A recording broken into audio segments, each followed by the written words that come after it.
अनिल विज के साथ हो गया खेला। सीएम का पद नहीं मिलने पर क्या बोले अनिल विज। अब पार्टी ने आज तक जो जो दायित्व दिया है मैंने संभाला। अनिल विज ये वो नाम है जो हरियाणा के नए सीएम की दौड़ में शामिल था। यहां तक कि अनिल विज को उम्मीद भी थी कि इस बार पार्टी उनके सपने को पूरा जरूर करेगी, लेकिन बुधवार को अनिल विज के सारे सपने चूर चूर हो गए। दरअसल हरियाणा का सीएम कौन होगा, विधायक दल की बैठक में उस नाम पर मोहर लगा दी गई, जिसके साथ ये साफ हो गया कि अनिल विज नहीं बल्कि नायाब सिंह सैनी एक बार फिर हरियाणा की कमान को संभालेंगे। 17 अक्टूबर को पंचकुला के दशहरा ग्राउंड में नायाब सिंह सैनी सीएम पद की शपथ लेंगे। हैरानी की बात तो यह है कि नायाब सिंह सैनी के नाम का प्रस्ताव पार्टी के सीनियर नेता अनिल विज ने ही किया। वो अनिल विज जो चुनाव के बीच खुद को सीएम पद का दावेदार बता रहे थे। अब उनसे फिर ये सवाल पूछा गया तो अनिल विज ने कहा, मेरी तो ऐसी कोई इच्छा ही नहीं थी। अनिल विज ने आगे कहा कि कभी मैंने मन में रखा भी नहीं और पार्टी की ओर से कोई जिम्मेदारी मिलने पर अनिल विज ने कहा कि पार्टी मुझे चौकीदार बना देगी तो उस काम को भी पूरी निष्ठा के साथ करूंगा। सुनिए अनिल विज का बयान, उन्होंने क्या कुछ कहा।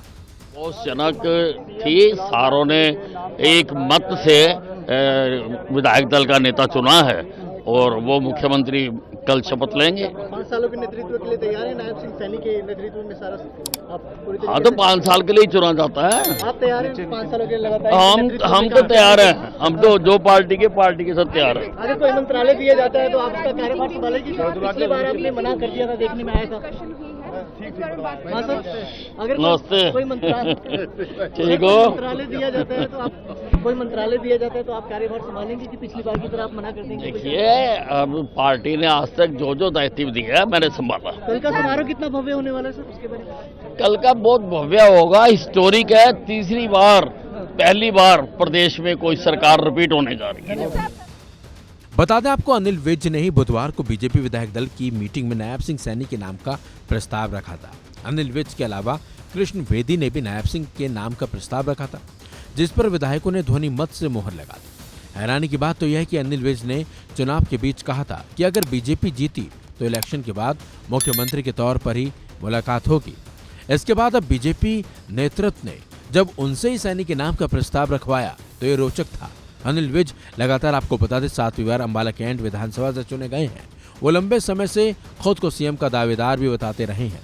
पूर्व मुख्यमंत्री मनोहर लाल खट्टर के 9.5 साल के कार्यकाल में विज होम मिनिस्टर थे और ताकतवर थे। वहीं जब सैनी को सीएम बना गया तो वो मंत्री पद की शपथ लेने ही नहीं पहुंचे। ऐसे उनकी नाराजगी के तौर पर देखा गया था, लेकिन बाद में उनके सुर थोड़े नरम पड़े गए। यही वजह थी कि वो पार्टी के टिकट पर चुनाव लड़े। हालांकि इलेक्शन कैंपेन के बीच ही उन्होंने खुद को सीएम का दावेदार बताकर हलचल पैदा कर दी थी। फिलहाल साफ हो गया है कि नायब सिंह सैनी ही इस बार सीएम बनने वाले हैं। इस खबर बस इतना ही। अपडेट्स के लिए बने रहिए वन इंडिया हिंदी के साथ।